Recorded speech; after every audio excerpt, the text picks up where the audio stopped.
Well, good morning, my little chili dogs. I've played an instrument before, the piano. I was very, very young, and I recall absolutely nothing about it.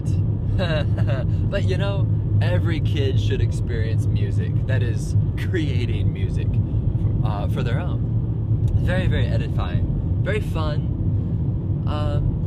Sort of, except for the recitals. I couldn't stand the recitals. And I remember sitting there when I was very little with my little slick back hair and my Christmas sweater, sitting there up in front of the church and having the teacher next to me, and we played a duet.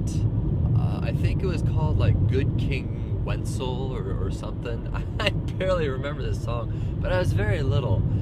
And since then, of course I love music, but I just don't have that desire to create music.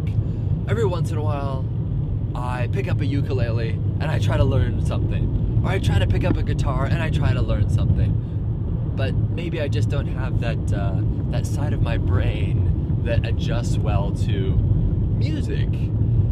To the degree where I love to sing, but I can't sing very well. That is, like, my voice does not have the ability to hit specific notes. This might be really weird for some people who can sing naturally, and they're just like, oh yeah, this is really easy to hit that note. But for example, I'm standing at church and I'm just singing to God, having a fine time, and the worship leader hits a particular note, and I think to myself, okay, I follow along, and I go for that note, and I hear it coming out of my mouth, and it goes back into my ears. I know that the note is off, but I can't make my brain change my vocal cords to actually make it align with what he's saying. With the note that he's conveying. Does that make sense? Like, it is physically impossible for me to get to there. But it's frustrating because I know that I am off, because I can hear it. It's the weirdest thing ever.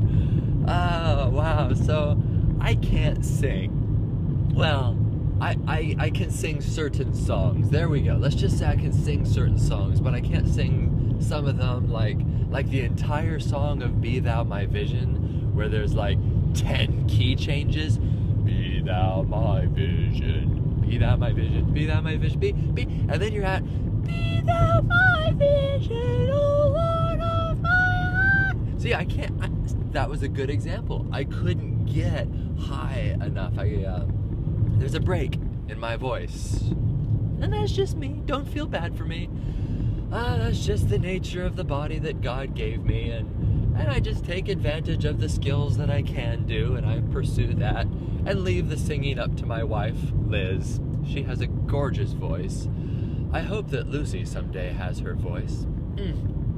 Another instrument that I absolutely love, and it doesn't require a lot of skill, so to speak, the bongos, specifically the congas, that is the big drums. I can do rhythm, I can do a beat, most people can, well, okay, I take that back, except for one person, poor Daniel Walters, oh boy. But anyway, I'd love to, you know, play the congas, and I did so once for the youth group when I was there being the youth director at my church a long time ago. And I would take these congas into the back room and I would practice. It was so much fun. I would turn on a song and I would keep the beat, and I'd try to stop when they stopped, but then I would continue. But it was nice because I didn't actually have to read the music. You just kind of accompany the rest of the band if you know the song very well. You can kind of BS your way through it. And that's what I did. And it was a great instrument. So there you go. If you're not very good at instruments, just pick up some congas and yeah, feel the African rhythm, man. The African rhythm of the dancers out on the savannah, on the plains. Yes. rhythm, it is in here. Maybe I have a different heritage. Ooh, I wonder if my ancestors were the ones who were on the front lines with the drums, and they would do the call to battle, or maybe I was the one in the back yelling, "Charge!" I wonder what I was. Well, obviously, my ancestor did survive if he was in war. Wow, that's an interesting thought. Anyway.